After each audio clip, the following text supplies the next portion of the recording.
네, 안녕하세요. 안녕하세요. 오늘은 우리 교육국 전도사님들과 영어의 배부를 맡아 섬기시는 토마스 목사님께서 추첨을 도와주시겠습니다. 와! 네, 스가랴 산책에 많은 분들이 참여해 주셨는데요. 그럼 한 분씩 추첨 시작하겠습니다. 네. 토마스 목사님 먼저. 도와주세요. 김정환 집사님. 네, 김정환 집사님 축하합니다. 네, 이성원 전사님. 네. 오, 김기자 권사님. 와, 감사합니다. 축하드립니다. 네. 서경희 권사님. 서경희 권사님 축하드립니다. 저도 하나 뽑겠습니다. 네, 권사님. 누가 나오실까? 김재왕 집사님 축하드립니다. 네, 이번에도 많은 분들 참여해 주셨는데요. 다음번에도 많은 관심 부탁드립니다. 감사합니다.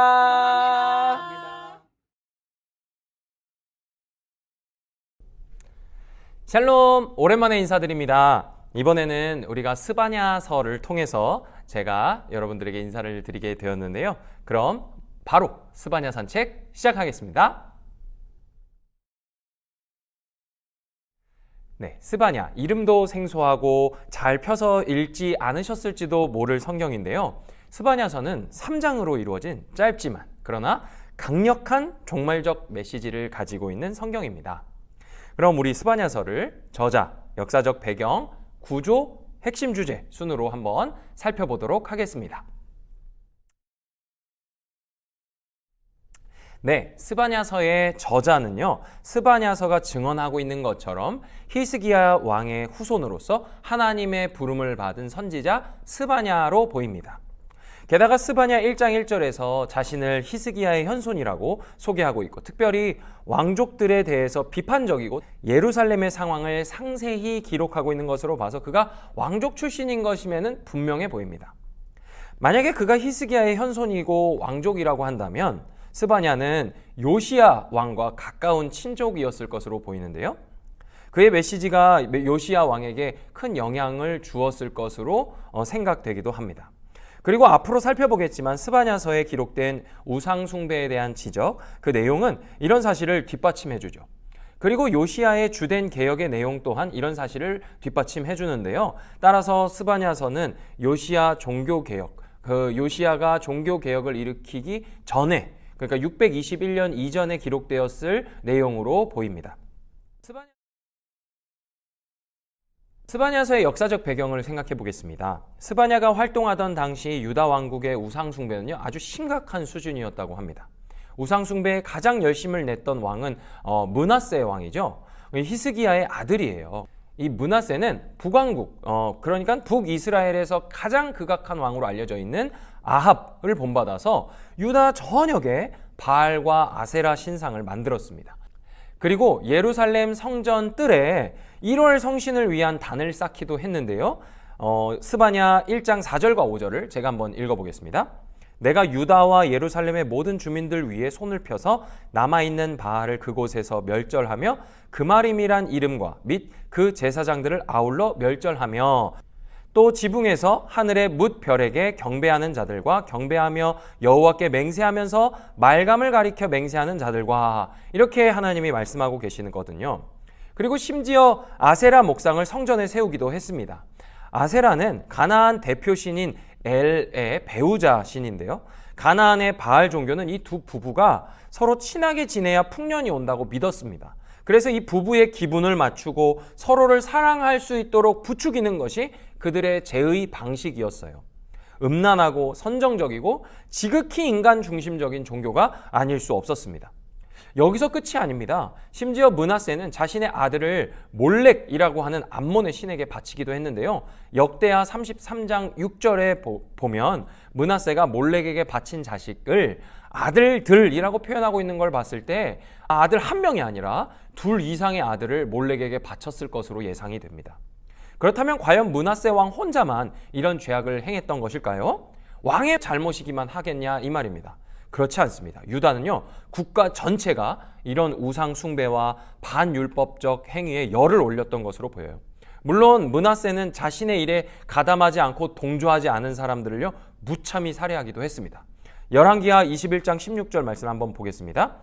므낫세가 유다에게 범죄하게 하여 여호와께서 보시기에 악을 행한 것 외에도 또 무죄한 자의 피를 심히 많이 흘려 예루살렘 이 끝에서 저 끝까지 가득하게 하였더라.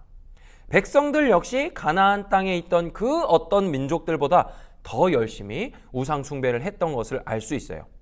열왕기하 21장 9절에 보니까 이 백성이 듣지 아니하였고 므낫세의 꾀를 받고 악을 행한 것이 여호와께서 이스라엘 자손 앞에서 멸하신 여러 민족보다 더 심하였더라.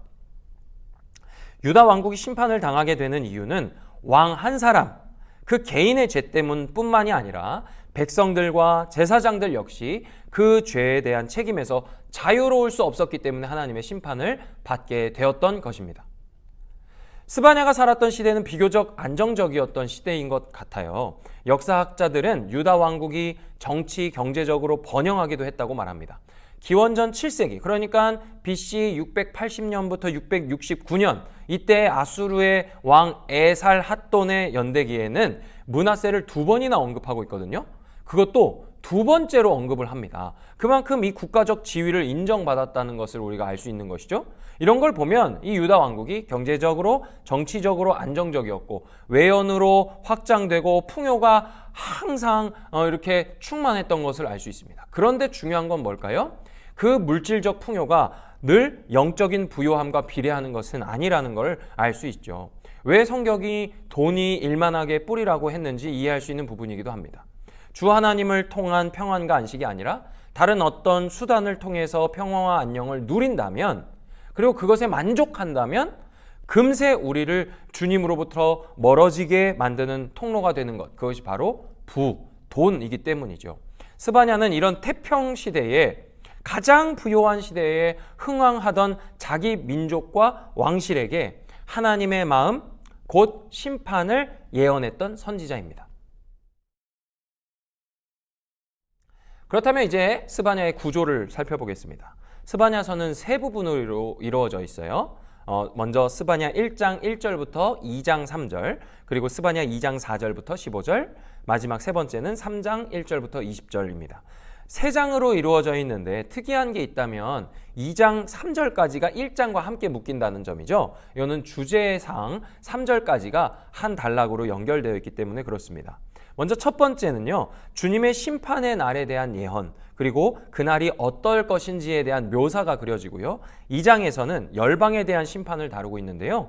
그 대상이 블레셋, 모압, 암몬, 구스, 그러니까 아프리카죠. 그리고 아수르에 대한 심판이 이어서 등장을 합니다.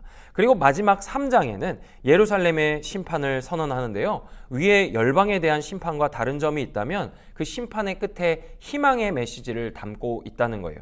그런데 신기하죠? 유다 왕국은 바벨론에 멸망당했는데 왜 2장에 아수르에 대한 이야기가 나올까요? 그건 아직 바벨론이 유다를 멸망시킬 만큼 또는 아수르를 이겨낼 만큼 큰 왕국은 아니었던 시기였기 때문에 그렇습니다. 지금 유다에게 실질적인 위협을 가할 수 있는 나라는 아수르거든요. 그래서 지금 아수르에 대한 심판 이야기가 2장에 등장하고 있다는 걸 기억하셔야 됩니다. 예루살렘, 그러니까 유대 왕국의 죄와 심판을 이야기하면서 하나님은 동시에 그 심판은 범죄한 백성의 회복과 정화를 목표하고 지향하고 있는 심판이라는 것을 우리에게 알려주고 있는 것입니다. 네, 끝으로 핵심 주제를 한번 살펴보겠습니다. 선지서를 연구하신 기동현 교수님은요, 이 스바냐서의 핵심 주제 가운데 우리 두 가지를 우리에게 소개하고 있는데요. 첫째는 심판이고 둘째는 구원이에요. 간단히 말해서 스바냐서는 1장 2절에서도 선언하듯이 여호와의 날이 핵심 주제입니다. 전통적으로 구약에서 이 날은 심판의 날을 가리키는 표현인데요. 스바냐서는 심판을 이야기하면서 2장 1절과 3절에서는 돌아올 것을 함께 선언하거든요. 심판의 날이 얼마 남지 않았으니까 여호와의 진노가 도래하기 전에 모이라고 요청하는 부름입니다. 그리고 이어지는 2장은 열방이 당할 심판이 어떨지 아주 적나라하게 묘사하고 있는데요. 2장 4절을 제가 읽어볼게요. 가사는 버림받고 아스글론은 폐허가 되고 아스돗은 대낮에 쫓겨난다. 그리고 에그론은 뽑힐 것이다. 이렇게 얘기합니다. 블레셋 지역에 있는 도시들을 하나하나 나열하고 각각 다른 단어를 사용해서 그들이 완전히 황폐하게 될 것이라는 예언을 하고 있는 거죠. 그리고 2장 9절도 보실까요? 하반절을 보니까 모압은 소돔 같으며 암몬 자손은 고모라 같을 것이다 말합니다. 창세기에 등장하는 이 소돔과 고모라는요, 성경에서 자주 심판의 대상, 그들의 대명사로 사용되는 도시들입니다. 그들의 죄악이 소돔과 고모라와 같았는지 우리는 구체적으로 알 수 없어요. 소돔과 고모라의 죄가 뭡니까? 음란과 어떤 그 불의함과 불친절함이지 않습니까? 그와 같이 모압이 그랬느냐? 이건 알 수가 없어요. 그렇지만 분명한 것은 소돔과 고모라가 성경에서 자주 심판의 참혹함을 드러내는 데 사용됐다는 것으로 봐서 이들에게 가해질 심판이 얼마나 무참하겠는지를 우리가 알 수 있는 것이죠. 예수님께서도 심판의 날을 이야기하시면서 소돔과 고모라 땅이 그보다 더 견디기 쉬울 것이다 이렇게 얘기하시거든요. 이 큰 것보다 더 큰 걸 이야기하는데 이 비교 대상으로 소돔과 고모라를 얘기하시는 거죠. 또 로마서에서는 바울이 이사야서를 이용하면서 신약 성도들이 주께서 남겨둔 씨가 아니었다면, 다시 말해서 그리스도가 아니었다면 소돔과 고모라 같이 됐을 것이다 이렇게 얘기합니다. 그리고 해변에 사는 사람들은 아무래도 이 해상 무역을 통해서 돈을 벌고 윤택한 삶을 영위하던 사람들을 가리키는 말이었는데요. 이 블레셋이 해안가를 따라서 살았다는 점에서 그들을 가리키는 표현이라는 걸 우리가 예상해 볼 수 있습니다. 무엇이든 간에 이 장은 하나님께서 이 열방을 향해서, 다시 말해 이스라엘 주변 국가들을 향해서 매섭게 심판을 내리실 것이라는 것을 말씀하고 계십니다. 이 두 번째, 이 구원이죠. 구원. 주의 날, 이 여호와의 날은요, 하나님을 떠나 우상 숭배를 하고 하나님의 거룩과는 상관없이 불의를 행하던 모든 자들에게 심판이 내려지는 날입니다. 그렇지만 그 날은 동시에 하나님의 구원의 날이기도 합니다. 이 구원은 혈통적으로 유대인들에게 주어지는 것을 의미하지 않아요. 여호와의 이름을 부르는 자들에게 주어지는 구원이에요. 스바냐 3장 9절인데요. 우리가 한번 보시면서 읽어보시면 좋겠어요. 그때에 내가 여러 백성의 입술을 깨끗하게 하여 그들이 다 여호와의 이름을 부르며 한 가지로 나를 섬기게 하리니 내게 구하는 백성들 곧 내가 흩은 자의 딸이 구스강 건너편에서부터 예물을 가지고 와서 내게 바칠지라. 여러분, 구스는 아프리카예요. 저 먼 나라의 대명사입니다. 그 먼 나라에서부터 예물을 가지고 와서 나에게 올 것이다 말씀하시는 거예요. 사실 이 말씀은 상당히 종말적이면서 동시에 선교적인 말씀이라고 할 수 있습니다. 당시 구약의 성도들, 특히 유대주의에 물들었던 혈통주의자들에게는요, 이해할 수 없는 말씀입니다. 하지만 이미 솔로몬의 성전을 보고 하나님을 찬양했던 스바의 여왕과 마찬가지로 하나님께서는 열방을 통해 찬양받기 원하시는 분이라는 이 사실을 스바냐에게도 알리고 계시는 거예요. 하나님께 찬양을 올려드리는 그 일은 유대인들에게만 주어진 의무나 권리가 아니라 여호와께서 그 입술을 정결하게 하신 모든 이들에게 주어진 특권이고 책임인 것이죠. 이것이 바로 신약교회 성도들이 선교를 통해서 꿈꿔야 하는 하나님의 선교의 모습 아니겠습니까? 하지만 앞서 언급한 것처럼 이 일은 모두에게 베풀어지는 은혜는 아닙니다.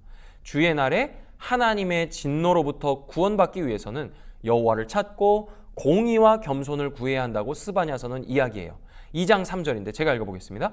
여호와의 규례를 지키는 세상의 모든 겸손한 자들아, 너희는 여호와를 찾으며 공의와 겸손을 구하라. 너희가 혹시 여호와의 분노의 날에 숨김을 얻으리라. 하나님께서는 이스라엘 백성들, 다시 말해 하나님을 찾고 구하는 자들의 전적인 의존을 구하고 계시는 거예요.